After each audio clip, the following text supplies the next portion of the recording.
शब्द नहीं, एक शब्द नहीं। इंडोनेशिया में एक विमान हादसा होता है जहां 62 लोग मारे जाते हैं। प्रधानमंत्री नरेंद्र मोदी उस मुद्दे पर ट्वीट करते हैं जो कि आपके स्क्रीन पर है। Deepest condolences to the families of those who lost their lives in the unfortunate plane crash in Indonesia. India stands with Indonesia in this hour of grief. यानी कि इंडोनेशिया में 62 लोग मारे गए एक विमान हादसे में, जो जाहिर सी बात है बहुत दुखदाई है। मगर मेरा किसान भी तो मर रहा है ना सिंघू बॉर्डर पर, बताइए। और कल ही एक किसान ने आत्महत्या कर ली। मोदी जी, आपके मुंह से एक भी शब्द नहीं निकलेगा इन किसानों के लिए, क्योंकि आप मध्य प्रदेश में भारतीय जनता पार्टी द्वारा बुलाए गए किसान महापंचायत को संबोधित कर सकते हैं। आप कच्छ के किसानों के साथ आराम से मिलकर गप्पे मार सकते हैं। मगर सिंघू बॉर्डर पर जो किसान प्रदर्शन कर रहा है या धरना दे रहा है, उसके लिए एक शब्द नहीं है आपके जहन में। आप सिर्फ यही कहते हैं कि इसको बरगलाया गया है, इसको भटकाया जा रहा है, इसकी भावनाओं के साथ खेला जा रहा है, उसके पीछे वामपंथियों और कम्युनिस्ट और कांग्रेसियों का हाथ है। प्रधानमंत्री अपने आप में एक बहुत बड़ी त्रासदी है कि आप सिंघू बॉर्डर पर बैठे किसान को इस तरह से नजरअंदाज कर रहे हैं, और अब उस किसान का गुस्सा सामने उभर कर आ रहा है।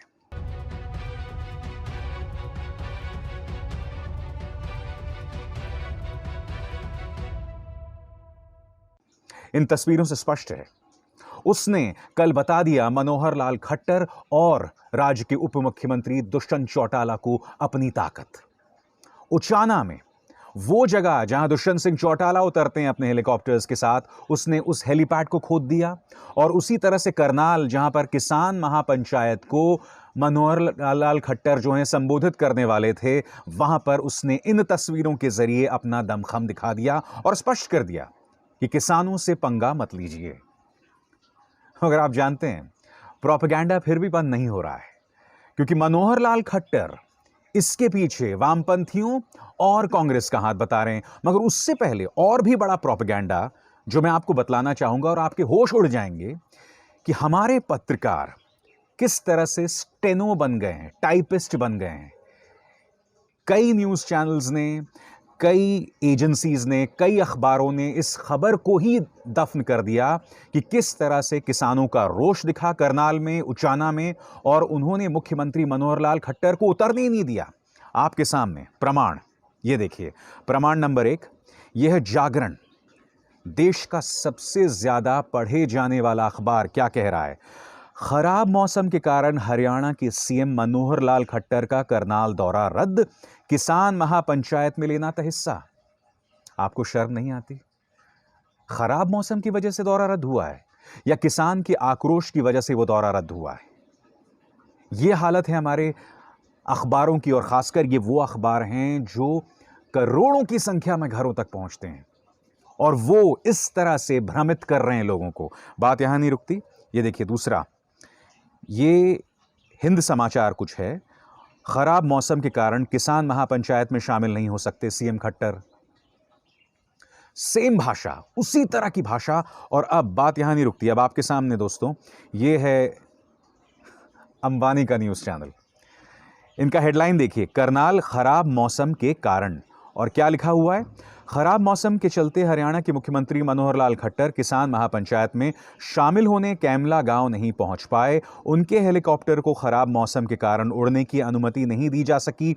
यह कार्यक्रम भाजपा नेताओं की ओर से किया गया था। तो यहां दो चीजें बात उभर कर आती हैं। नंबर 1 कि किसान के आंदोलन को ही दबा दो, या तो उसे बदनाम करो या उसके आंदोलन को ही दबा दो।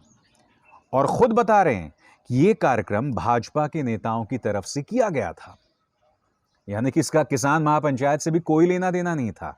यह सिर्फ बीजेपी का एक समारोह था।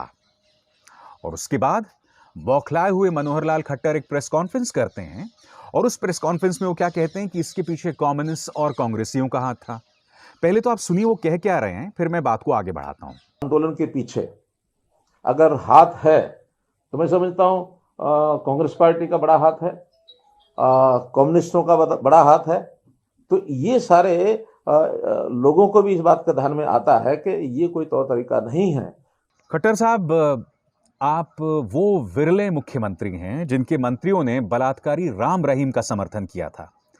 चाहे आपके मंत्री अनिल विज रहे हों, और खैर भारतीय जनता पार्टी के तो बड़े बड़े सांसदों ने राम रहीम का समर्थन किया था, मगर आपकी सरकार किस तरह से राम रहीम के सामने नतमस्तक थी, एक बलात्कारी के सामने नतमस्तक थी, पूरी दुनिया जानती है।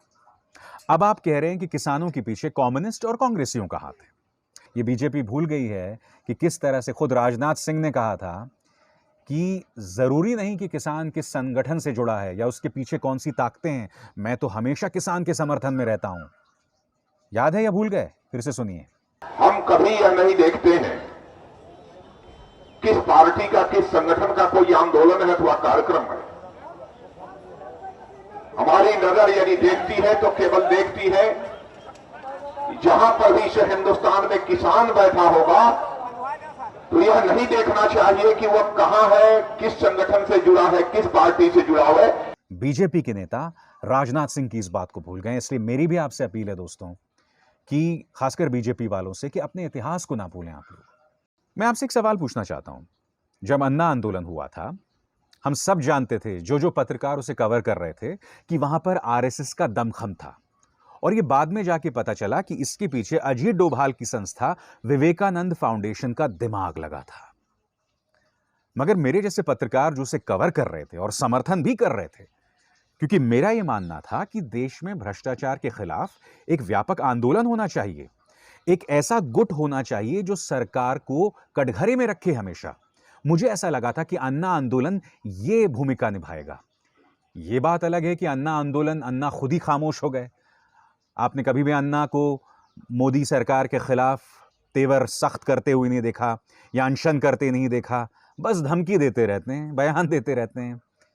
अरविंद केजरीवाल दिल्ली के मुख्यमंत्री बन गए, जनरल वीके सिंह वो सांसद बन गए, अनुपम खेर तो खैर आप चाटुकार हैं, उनकी क्या बात करें, किरण बेदी वो तो आप जानते ही हैं, बीजेपी की नेता, और उसके बाद पुडुचेरी में राज्यपाल हैं वो।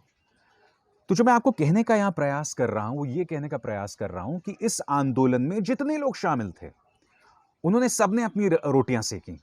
बावजूद इसके मुझे ऐसा लगता है कि अन्ना आंदोलन के पीछे बेशक आरएसएस का हाथ हो, मगर ऐसा आंदोलन होना चाहिए था, क्योंकि देश में भ्रष्टाचार एक कैंसर था जिसके खिलाफ जो है लोगों को उग्र होना चाहिए था, आवाज उठानी चाहिए थी। यह बात अलग है कि उस आंदोलन का मकसद ही कुछ और था। उस आंदोलन का मकसद सिस्टम को बदलना नहीं था, उस आंदोलन का मकसद सिर्फ कांग्रेस को हटाना था और बीजेपी को लाना था। वो बीजेपी जो अब लोकतंत्र की बखिया उधेड़ रही है, ऐसी तैसी कर रही है। तो मैं आपको क्या बतलाने का प्रयास कर रहा हूं, उस आंदोलन के पीछे आरएसएस का हाथ था। मगर खट्टर साहब, मैं आपसे पूछना चाहता हूं कि क्या उस आंदोलन को भी बदनाम किया जाना चाहिए था? बहुत अजीबोगरीब देश है ये दोस्तों। किसान जो बेचारा मैदान में उतरता है, एक के बाद एक मर रहा है, 60 लोग मर चुके हैं साहब। उस किसान के लिए एक शब्द नहीं हमारे प्रधानमंत्री की तरफ से। और दूसरी तरफ क्या हो रहा है? आप जानते हैं उत्तर प्रदेश में क्या हो रहा है या मध्य प्रदेश में क्या हो रहा है? उत्तर प्रदेश और मध्य प्रदेश में इस वक्त जय श्री राम के नारे लगाए जाते हैं, रैलियां निकाली जाती हैं, और उसका मकसद क्या है? राम मंदिर के लिए पैसा इकट्ठा करना। अब देखिए, बहुत अच्छी बात है आप राम मंदिर के लिए पैसा इकट्ठा कर रहे हैं, क्योंकि सुप्रीम कोर्ट ने तो वो जमीन राम मंदिर के लिए दे ही दी। ये बात अलग है कि उन्होंने अपने फैसले में ये भी कहा था, हमारे पास ऐसे कोई प्रमाण नहीं है कि वहां नीचे राम मंदिर ही था, नंबर 1। नंबर 2, उन्होंने ये भी कहा था कि 1947-48 में जब राम लला की वहां पर मूर्ति स्थापित की गई थी, वो पूरी तरह से गैर कानूनी थी। बावजूद इसके उन्होंने जो जमीन है वो राम मंदिर के लिए दे दी। चलिए, उस चीज को हम अगर भूल भी जाएं, मगर मुझे तो ऐसा लग रहा था कि राम मंदिर के लिए पैसे भी इकट्ठे हो गए हैं, मूर्तियां भी आ गई हैं, पत्थर भी आ गए हैं, सब कुछ हो गया है। प्रधानमंत्री ने उसका शानदार उद्घाटन भी कर दिया। बाद में यह पता चला कि राम मंदिर के नीचे तो नदी बह रही है। और कोई भी वहां राम मंदिर की नींव रखेगा तो वो राम मंदिर की जो नींव रहेगी वो अस्थायी रहेगी। तो मैं जो कहने का प्रयास कर रहा हूं कि उसके लिए तो पैसे इकट्ठे हो गए थे ना, फिर ये लोग क्यों फिर से पैसे इकट्ठे कर रहे हैं? क्या जनता को जानने का अधिकार नहीं है? मगर दूसरी तरफ जब किसान भाई बंधु जो है पिज्जा खाता है, तो उसको लेकर आप उसे बदनाम करते हैं। किसान के बारे में कह रहे हैं कि साहब खालिस्तानी जो है वो पैसा दे रहा है उसे, कनाडा से पैसे आ रहे हैं, उसे आप बदनाम करते हैं। मगर यहां पर राम मंदिर के लिए पैसे पहले ही इकट्ठे हो चुके हैं, बावजूद इसके लोग नए सिरे से इकट्ठा कर रहे हैं। इसकी कोई जवाबदेही नहीं है। भारतीय जनता पार्टी की सरकारें जो मध्य प्रदेश में, उत्तर प्रदेश में जो लोग पैसा इकट्ठा कर रहे हैं, इनसे कोई जवाबदेही नहीं है आपकी। ये बात आपको अटपटी नहीं लगती? सारी बदनामी बेचारे किसान को ही झेलना पड़ेगा। टारगेट आप सिर्फ किसान को करते हो। क्या सरकारों की या इन संस्थाओं की कोई जवाबदेही नहीं है? बहुत अच्छी बात है, राम मंदिर बन रहा है, मगर पैसे तो इकट्ठे हो चुके थे ना। क्या इन लोगों से सवाल नहीं किया जाएगा? सारे सवाल तुम्हारे सिर्फ किसानों के लिए हैं। अजीबोगरीब देश है दोस्तों। डॉक्टर कफील, इस शख्स को रासुका के अंतर्गत, नेशनल सिक्योरिटी एक्ट के अंतर्गत करीब 9-10 महीनों तक जेल में रखा जाता है। बाद में अदालत उन्हें रिहा कर देता है, यह कहते हुए कि इन्होंने जो भाषण दिया था वो तो सामाजिक एकता का प्रतीक है। मगर 10 महीने तक इस बंदे को जेल में रखा जाता है। बाद में सुप्रीम कोर्ट में चुनौती देने योगी सरकार पहुंच जाती है, हाईकोर्ट के इस फैसले को चुनौती देने। सुप्रीम कोर्ट कहता है जाओ वापस। अजीब देश है। मुनव्वर फारूकी, इस कॉमेडियन को अब 2 हफ्ते के लिए जेल में रख दिया गया है। स्थानीय पुलिस ये कह रही है हमारे पास कोई प्रमाण नहीं है कि इन्होंने हिंदू धर्म का अपमान किया, मगर इस बंदे को जेल में डाल दिया गया। अजीबोगरीब देश है ये। आप जानते हैं मुझे तो क्या लगता है?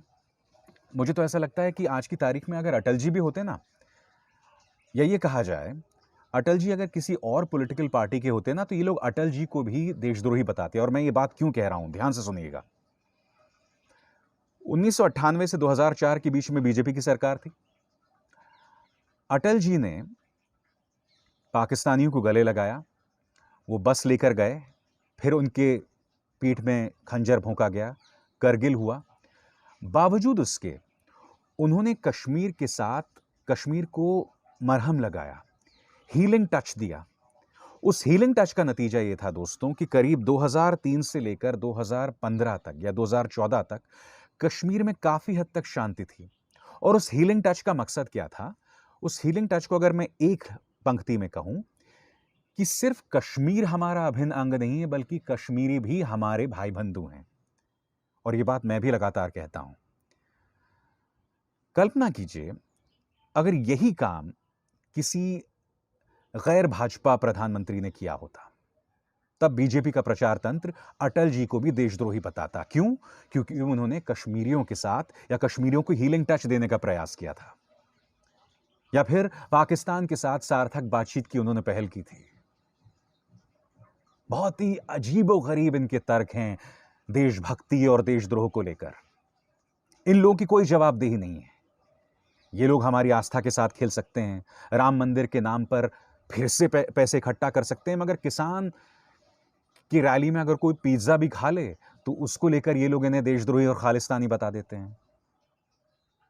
मैं आज 2 चीजें कहना चाहता हूं। सबसे पहली बात, मेरी एक बहुत ही ईमानदार अपील है प्रधानमंत्री नरेंद्र मोदी से। आप लोग किसान को लगातार बदनाम कर रहे हैं, एक के बाद एक किसान मर रहा है। उस किसान के हौसले का आप लोग इम्तिहान ले रहे हैं। वो किसान एक इंसान ही है, आपके और मेरी तरह। और जब हम लोग अपना आपा खो देते हैं तो कभी कभी हम लोग लक्ष्मण रेखा को पार कर देते हैं। हम उस किसान को लगातार प्रवोक कर रहे हैं, उसे भड़का रहे हैं।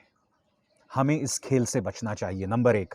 नंबर 2, किसान भाई बंधुओं से भी मेरी अपील। मैंने इंडिया टुडे में एक कार्यक्रम देखा था जिसमें उनकी 2 महिला रिपोर्टर्स गई थीं और उनका यह दावा था कि वहां मौजूद किसानों ने उनके साथ बदतमीजी की। अगर यह हकीकत है